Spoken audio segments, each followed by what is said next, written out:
Hello everyone. How are you doing today? Welcome in. So it'd be helpful if I'd stop hitting the camera, huh? Basically today, I was asked how to make a 3-strand bracelet that was not a stretch bracelet, that was not a memory wire bracelet, that is a bracelet with a regular clasp. And I came up with this design. They specifically requested fall orangey colors. And I really struggled with getting all of these beads on here. So, well, not the beads, but the crimp beads, because if you can see, that's a pretty tight squeeze there. So I've come up with some alternative ways to do it. And basically what you want to do, I have strung 2 different bracelets here. We'll see how far we get today. These are 6 inches of beads, and I've just put them on the steel wire so I can lay out my pattern. I purchased these steel wires on Amazon, and in order to put stoppers on them, I actually took eraser and just snipped off a piece to do a stopper on it. So what I'm going to do here is get some beading wire, tiger tail. It's basically nylon coated stainless steel. And you want to use this, give yourself a couple of inches on either side. So for say a 7 or 8 inch bracelet, you're going to want 10 or 11 inches. If you've never worked with crimp beads before, it would be best to start with 12 inches for each strand.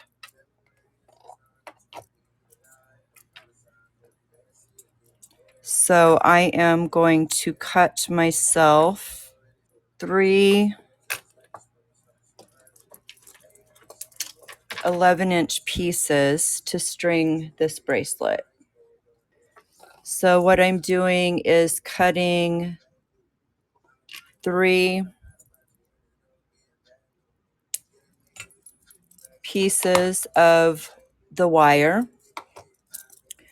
We are going to start with some silver crimp beads. These are actually crimp tubes. And we're going to, let me scooch this out of the way a little bit.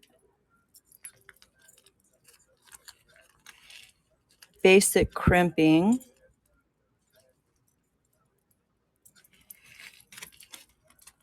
So what you want to do when you're going to put an end on, what you want to do is take your crimp tube, string it on, then you're going to put your wire through the wire guard, around that, and back down through the other tube. Once you've done that, you want to slide your wire down through, making sure that these don't get crossed, and then pull or push your crimp tube up. And you can squeeze this together a little bit to make it easier. Get your crimp tube up there.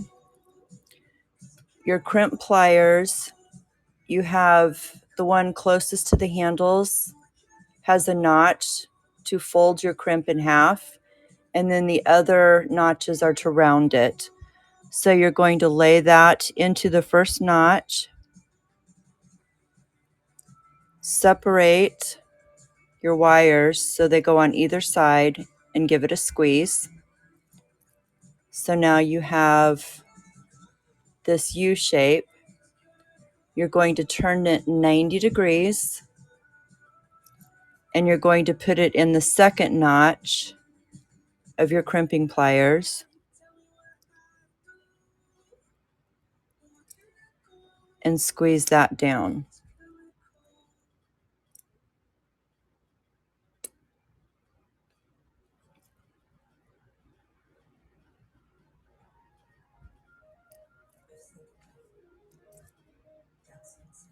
And so this is what you have. So you have one end already completed. You can squeeze this down a little bit more if you'd like. Give it a tug, make sure that it's sturdy in there. And then we're just going to start stringing on our beads. And this is the order that I have them laid out. We'll put the crimp bead on first so you can see that. The crimp cover. So you want to take a crimp cover. You're going to slide that over the crimp that we just did. And then take your pliers and just give it a little squeeze. You want to be gentle with this, as I just turned it sideways. Welcome in, everybody. Thanks for joining.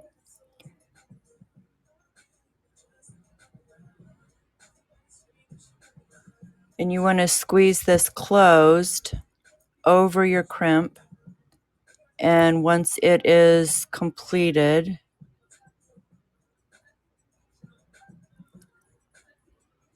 and I just work side to side to get it nice and closed, not squeezing hard. And then it looks like you have a bead on the end at this point. So that is how you cover up your crimps. So now, I'm just going to take these beads off of this and string them on in the order that I put them on the tube. I'm doing well, thanks. I'm just like kind of, I don't know. So we have the first one almost done here. So we have the 6 inches. So what we're going to do on this end is just repeat the process from the other end. Yeah, thank you. They're the cracked glass. I got them from Fire Mountain Gems, but they sell them everywhere. So we have a crimp tube. We're going to put on another wire guard.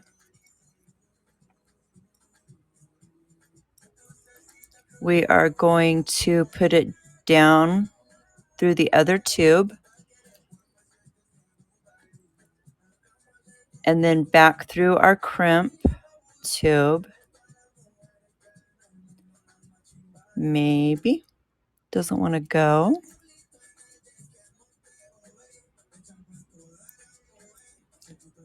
Being stubborn. Maybe back down through a couple of beads. You figure out which one's moving. This one. So if you can, try to keep track of which one is your beading wire and which one is the one that you're working with. We're just going to go down through that one. I'm not going to fight it. So you want to get a hold of this wire, push everything down where you want it.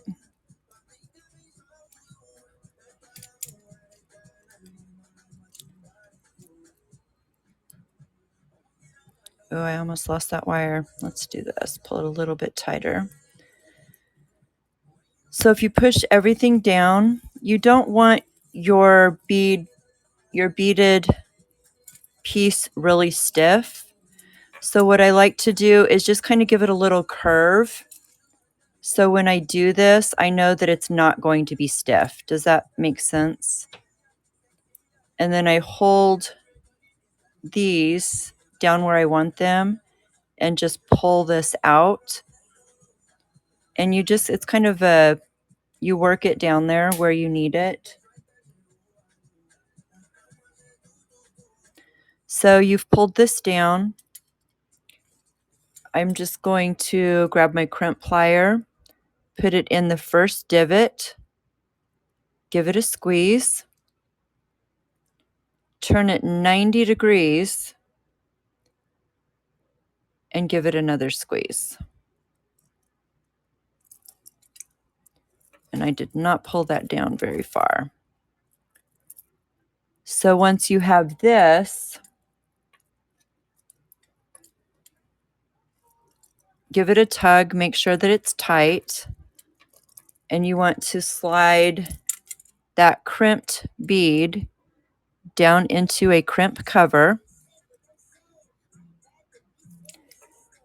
And then you're going to use your pliers to close that up gently.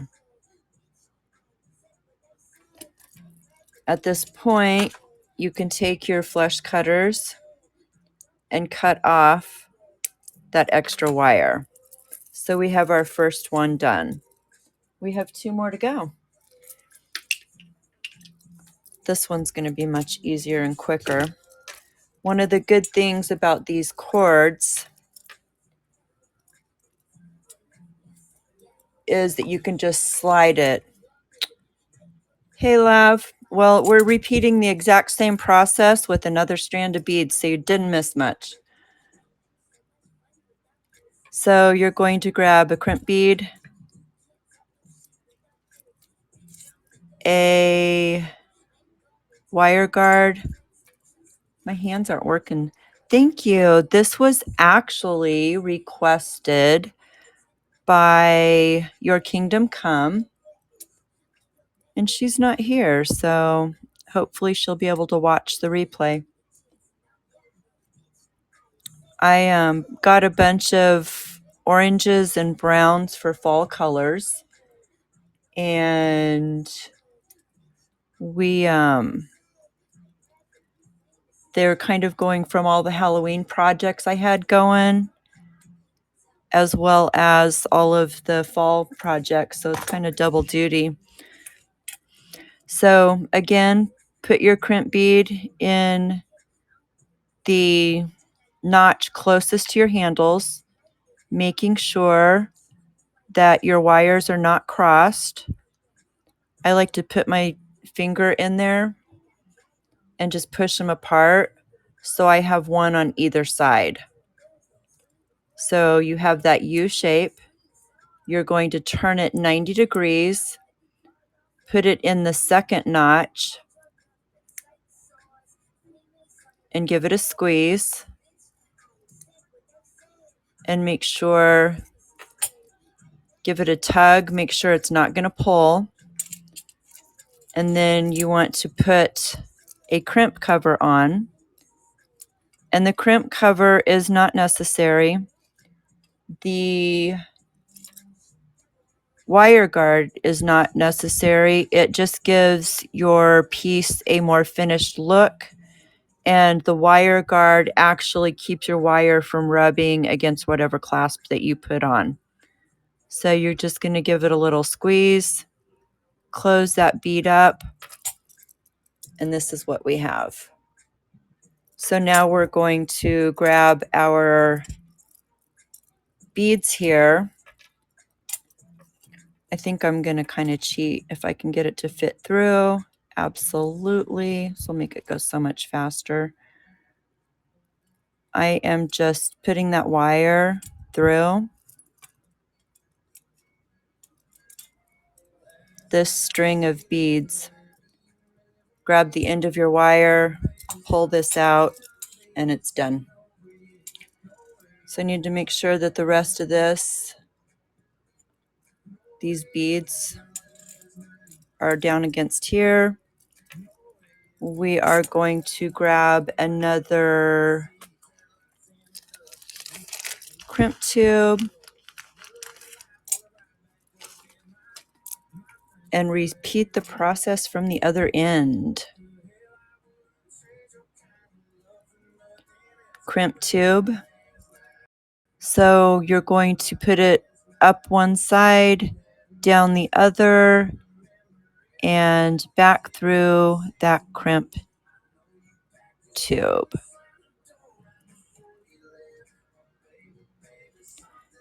And I just like to string it back down through a couple of beads.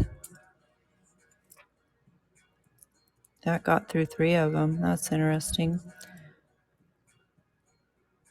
Pull that down a little bit.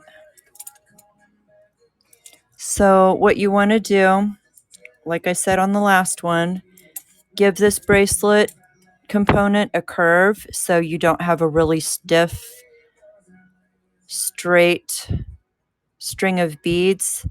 That is what causes most breakage in jewelry, is when you get it too tight, because it puts too much wear and tear on your stringing wires, and then you've got a mess on your hands. It rubs and then it breaks. So this has got some play in it. That's what we want. We don't want too much, which that has. So I'm going to slide that down just a little bit more. Pull that. There we go. That's a good tension. I like to hold this. Take your crimp pliers, the bottom notch, give it a squeeze, turn it 90 degrees in the second notch, give it a squeeze. We're going to take a crimp cover,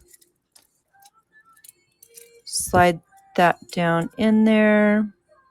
We all know how much these crimp covers kick my tush. Ruh-roh. I have to struggle with at least one thing every time we do this. There we go. Get it down in there.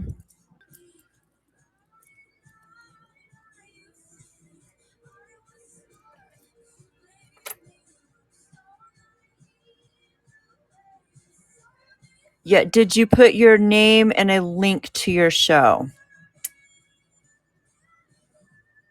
Then you are good to go. That's all you need. Look at the schedule that Carrie has on our group chat, and just make sure you know who you're supposed to be rating, as always, because she has 2 groups going on Sunday. All right, so we've got that. Go in with your flesh cutters. Cut as close to that bead as possible. Make sure you don't accidentally get the stringing wire. So now we have 2 strands. We have 1 more to go. So there's a couple of ways that you can hook these together.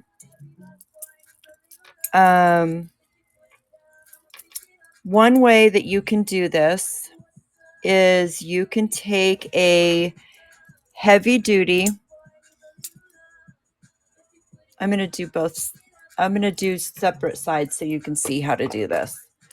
You can take a heavy duty jump ring.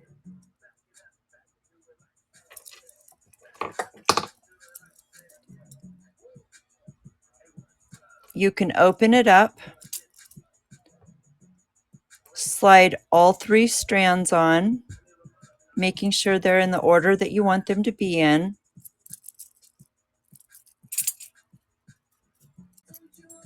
There we go. All right, back to where we were at. So a heavy duty jump ring, string all 3 of these on,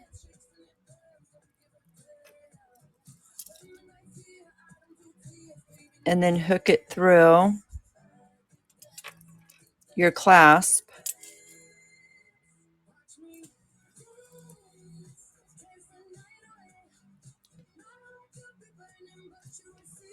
Britt. Hi, baby girl. I didn't even see you come in. Close that up. And then you're bringing them down into one. Thank you for your purchase, dear. I greatly appreciate it.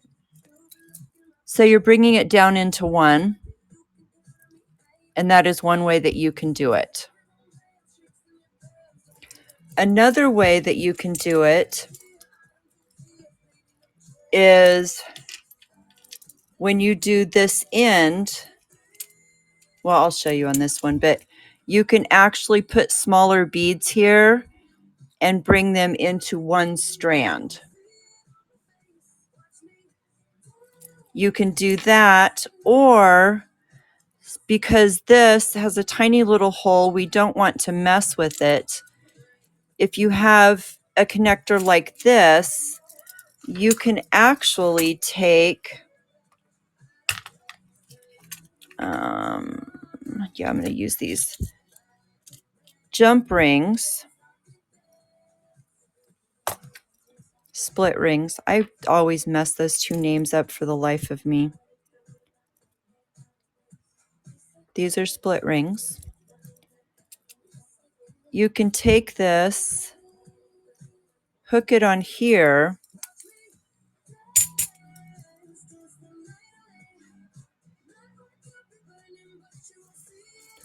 hook all three of them on.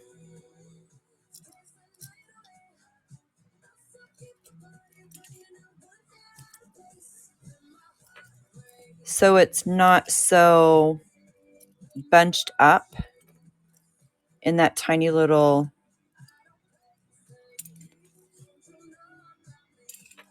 hole on the back. Oh, get a hold of it, Tim. And these are heavier duty jump rings. It's going to kick my butt. More than one way to fix that, right? There we go. And then we have one more.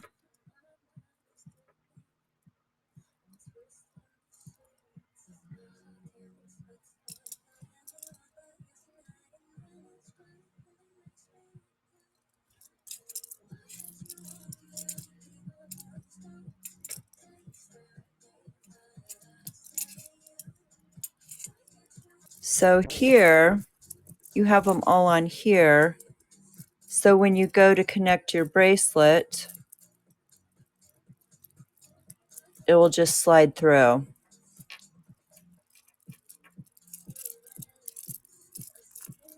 And that is one way to do a 3-strand bracelet.